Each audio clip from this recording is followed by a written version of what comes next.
Welcome to Z2A academy. Here is Zahid Ali. पाण अॼु discuss कंदासीं polynomials and its degree. Polynomials के सिंधीअ में चइबो आहे घण रक़मी एंड डिग्रीअ खे चइबो आहे दर्जो।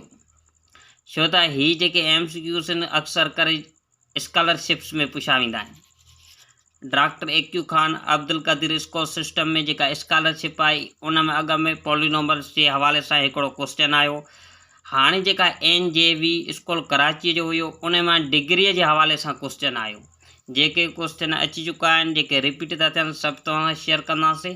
सभिनी स्टूडेंट खां मां माज़रत थो कयां त कुझु काफ़ी 2-3 ॾींहं थिया आहिनि तव्हां वटि वीडियो न पहुतो, इन जे करे असां ऑनलाइन अकेडमी हलायूं पिया, उन में कुझु मसरूफ़ हुयासीं। जेके कैंडिडेट्स असांजे ऑनलाइन अकेडमी में अचणु चाहिनि था उन जो मां आख़िर में नंबर तव्हां सां शेयर कयां थो, उहे असां सां कॉन्टेक्ट कंदा। ऐं सिर्फ़ु महीने जी 1000 रुपया फीस रखी आहे। जेके ख़ासि करे उहे ॿार असां सां राब्तो कनि जेके डॉक्टर एक्यू खान जी स्कॉलरशिप में फॉर्म भराए चुका आहिनि। सिर्फ़ु 1000 रुपया फीस आहे। उन में 4 सब्जेक्ट कवर कराईंदासीं, जीअं मसलन मैथ आहे, इंग्लिश आहे, साइंस आहे ऐं उर्दू आहे। इहे 4 सब्जेक्ट असां माना तव्हांखे कवर कराईंदासीं। पाण अॼु थोरा जेके रिलेटेड आहिनि ॾिसंदासीं त ही पॉलिनोमियल्स छा आहे ऐं उनजी डिग्री छा आहे। मसलन पॉलिनोमियल्स उनखे चवंदा आहियूं जेको वेरिएबल्स, ॻाल्हि जेके मां ॻाल्हि कंदो थो हलां उनखे सुठे नमूने सम्झणो आहे। वेरिएबल्स जो जेको पावर आहे यानी एक्सपोनेंट आहे उहो बिलोंग करे W सां।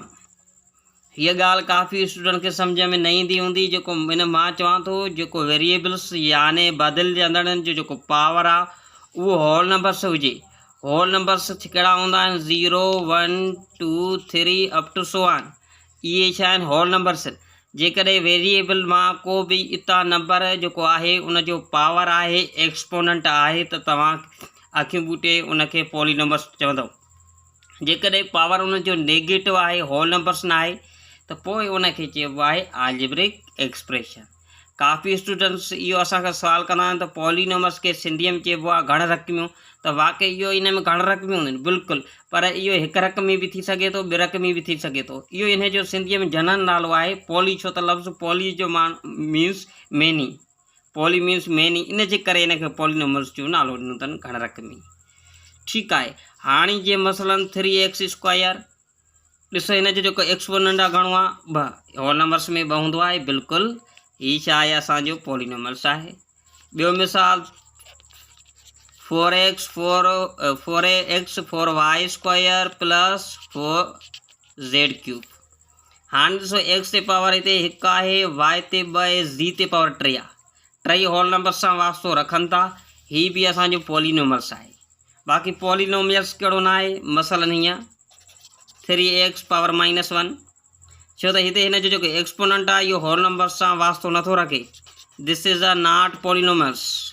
हिन खे पॉलिनोमियल्स नथा चई सघूं।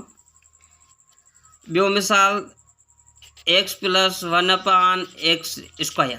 ही बि पॉलिनोमियल्स न आहे। काफ़ी स्टूडेंट चवंदा हूंदा सर ही त पॉलिनोमियल्स आहे, ही जेको पॉजिटिव आहे होल नंबर्स में आहे। बिल्कुलु उन्हनि जी ॻाल्हि सही आहे। x प्लस जॾहिं हिन खे मथे खणी ईंदासीं त इहो -2 थी वेंदो। हाणे जेको असुलु हिन जी शिकिल हीअ आहे, पोइ असांखे हिन खे पॉज़िटिव रखण लाइ इन खे 1/x² लिखंदा आहियूं। तंहिंजे करे हीअ असांजो हीअ ॾिनल हुजे या हीअ मिलियल हुजे, हीअ पॉलिनोमियल्स न आहिनि, छो त हीअ हिकु ई शइ आहे। ॿियो तव्हांखे मिसाल ईअं ॾियूं, थोरो अॻिते हीअं सम्झोसि 1/y⁻1। काफ़ी स्टूडेंट चवंदा हूंदा हीअ बि पॉलिनोमियल्स न आहे। बिल्कुलु उन्हनि जे ज़हन सही आहे, पर इहो बि पॉलिनोमियल्स आहे। छाजे करे त y मथे खणी ईंदासीं त इन जो पावर पॉज़िटिव थींदो। पॉज़िटिव यानी 1 होल नंबर्स में हूंदो आहे, त हीअ बि असांजो पॉलिनोमियल्स आहे। उमेदु आहे त तव्हांखे पॉलिनोमियल्स सम्झ में अची वियो हूंदो। कॾहिं कॾहिं वेरिएबल्स जे सूरत में न हूंदो आहे, सिर्फ़ु को नंबर्स हूंदो आहे। 3 को 3 आहे, 4 को 4 आहे। इहो बि पॉलिनोमियल्स आहे। अंडर रूट में को नंबर आहे सपोज़ 6, इहो बि पॉलिनोमियल्स आहे। इन जो मिसाल मां कीअं ॾियां, ॾिसो हिन खे अञा पॉलिनोमियल्स असां नथा चई सघूं। छाजे करे त 6 खे असां अंडर रूट छॾाईंदासीं, छो त 6 ते अंडर रूट जो जेको वैल्यू हूंदो आहे उहो घणो हूंदो आहे 1/2। तंहिंजे करे इहो पॉलिनोमियल्स न आहे। बाक़ी हे 3 ऐं 4 पॉलिनोमियल्स आहिनि। छाजे करे त जॾहिं कंहिं बि वेरिएबल ते पावर 0 हूंदो आहे उहो 1 जे बराबरि हूंदो आहे। इहा कॉन्सेप्ट क्लियर हुजणु खपे। 3x पावर 0, 3x ते पावर जॾहिं 0 हूंदो त इहो 1 जे बराबरि हूंदो आहे। 3 सां 1 ज़र्ब कंदासीं, साॻा असांखे 3 मिलंदा। तंहिंजे करे कांस्टेंट नंबर्स जेके मुस्तक़िल नंबर्स आहिनि, 0 आहे, 1 आहे, 100 आहे, 1000 आहे, कोई नंबर आहे, उहो बि यकीनन पॉलीनोमस हूंदो। हाणे ॾिसंदासीं क्लासिफिकेशन जे हवाले सां जेको पॉलीनोमस खे विरायो वियो आहे उहो ॿिनि क़िस्मनि जो, हिकिड़ो रक़म जे हवाले सां, ॿियो डिग्रीअ जे हवाले सां। डिग्री पाण हाली कोन स्टडी कई आहे, पहिरियों रक़म जे हवाले सां। रक़म जॾहिं बि ॻाल्हि अचे, रक़म जेका रक़म अलॻि कंदी आहे उहा प्लस ऐं माइनस, कंहिं बि पॉलीनोमस जे विच में प्लस माइनस आहे त सम्झो उन में ओतिरो रक़मनि जो तइदादु आहे। जीअं मसलन हीअ रक़म अलॻि थी, विच ते प्लस आहे, हीअ अलॻि थी, हीअ अलॻि थी, यानी रक़म जेके बि वेरिएबल्स आहिनि या टर्म्स आहिनि उन्हनि खे बिल्कुलु अलॻि कंदी आहे। अगरि जेकॾहिं मां ज़र्ब में लिखां एक्स वाई ज़ी, इहा सिर्फ़ु हिकु रक़म आहे, ठीकु आहे न, ऐं हीअ बि हिकु रक़म आहे, हिते 3 रक़मूं आहिनि, हीअ 2 रक़मूं आहिनि। अगरि जेकॾहिं तव्हां खां पुछे X minus Y minus Z, हिते घणियूं रक़मूं थी वियूं 3, पर इहे हीअं हुजनि एक्स वाई ज़ी, हाणे हिते हिकु रक़म थी, छो त इहे ज़र्ब में आहिनि। चाहे ज़र्ब में हुजनि चाहे वंड में हुजनि, जेतिरा बि वेरिएबल्स हुजनि, जेकॾहिं विच ते प्लस या माइनस जी निशानी न आहे त उहा सिर्फ़ु हिकिड़ी रक़म आहे। जेकॾहिं हिकिड़ी रक़म आहे त उनखे चइबो मोनोमल्स,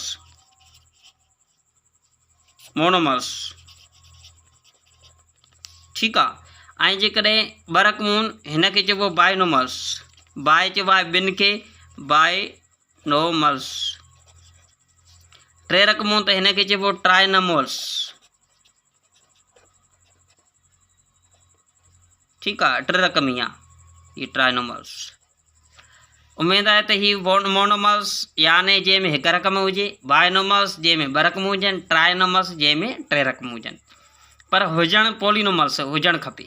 पॉलीनोमल्स जी मां बाक़ाइदा सां तव्हांखे पहिरियों डिस्कस करे चुको आहियां।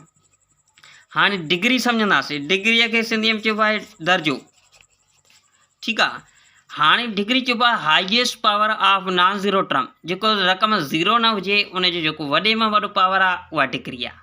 मसलन कीअं, हिते X plus Y square plus Z cube.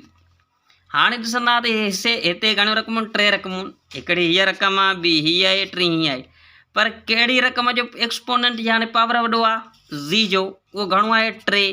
तंहिंजे करे हिन सॼे पॉलीनोमस जी जेका डिग्री आहे उहा अखियूं बूटे चवंदव 3 आहे, ठीकु आहे न। डिग्रीअ जे हवाले सां NJV जेका हाणे टेस्ट थी, NJV स्कूल कराचीअ में आहे, इन जे हवाले सां हिन में जेको आहे सो डिग्रीअ जे हवाले सां इहो क्वेश्चन अची चुको, जेको ख़ासि करे मूंखां हिकु गर्ल्स पुछियो त उन सिर्फ़ु मूंखे एक्स स्क्वायर प्लस 1/x² जो वैल्यू पुछियो, पर उनखे मां डिग्री बि सम्झाए चुको।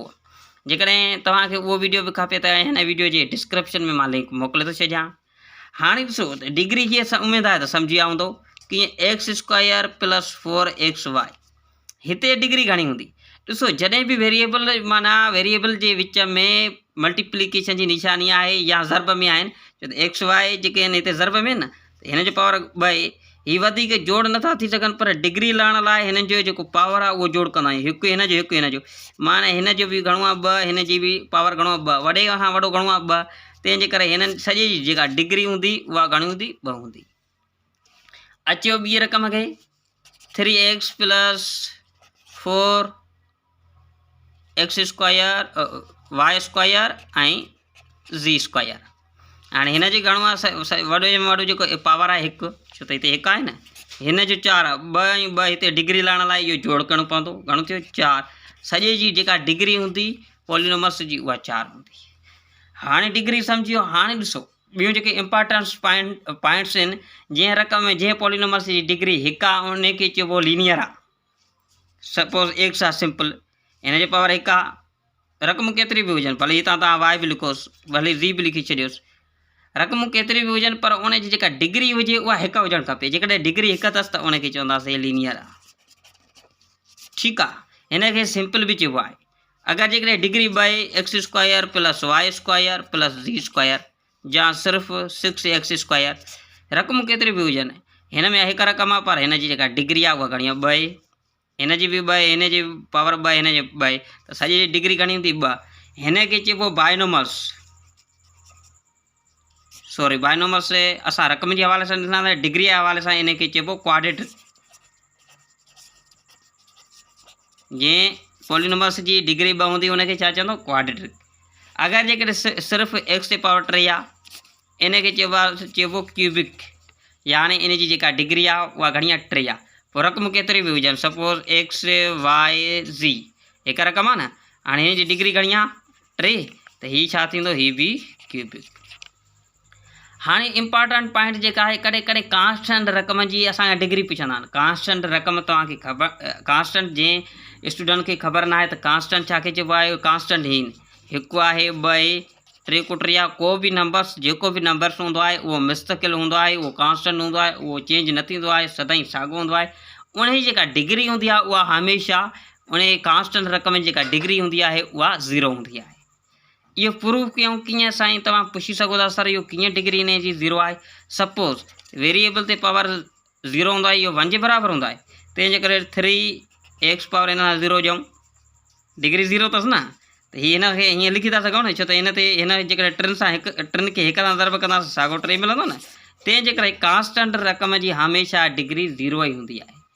अगरि जेकॾहिं को शागिर्दु स्कॉलरशिप जे हवाले सां फॉर्म भराए चुको आहे ऐं असांजे व्हाट्सएप ते जेका अकेडमी हले थी उन में शामिलु थियणु चाहे थो, त पोइ हिन नंबर ते राब्तो कनि। हीअ ज़ाहिद अलीअ जे नाले सां नंबर आहे ऐं जेका व्हाट्सएप बि हिन ते आहे, कॉन्टेक्ट नंबर बि इहो ई आहे। व्हाट्सएप ते मैसेज कंदा ऐं अकेडमी जेका असां हलायूं था उन में जेका मंथली फीस आहे सिर्फ़ु असां 1000 रुपया रखी आहे। उन में असांजो ॿियो स्टाफ बि आहे जंहिं 4 सब्जेक्टनि जा इंशाल्लाह तव्हांखे मुख़्तलिफ़ टीचर्स मिलंदा ऐं सुठे नमूने तव्हांखे जेका लेक्चर्स प्रोवाइड कंदासीं, तव्हां केॾीमहिल बि किथे बि ॿुधी सघो था। अगरि जेकॾहिं को शागिर्दु सिस्टर जा बिरादर इंट्रस्टेड आहे त असां राब्तो कनि। ऐं हिन खां पोइ हिकिड़ो वीडियो मां तमामु अहम शेयर कंदुमि जेको तव्हांखे ॿुधणु तमामु ज़रूरी आहे, ख़ासि करे उहे शागिर्द जेके स्कॉलरशिप में वेंदा ऐं उहे शागिर्द उहे कैंडिडेट्स जेके जॉब्स लाइ अप्लाई कनि था। इंशाल्लाह उमेद आहे त इहे बेसिक शयूं तव्हांखे मां क्लियर कराए छॾियूं आहिनि ऐं नेक्स्ट वीडियो लाइ तव्हां इंतज़ारु कंदो।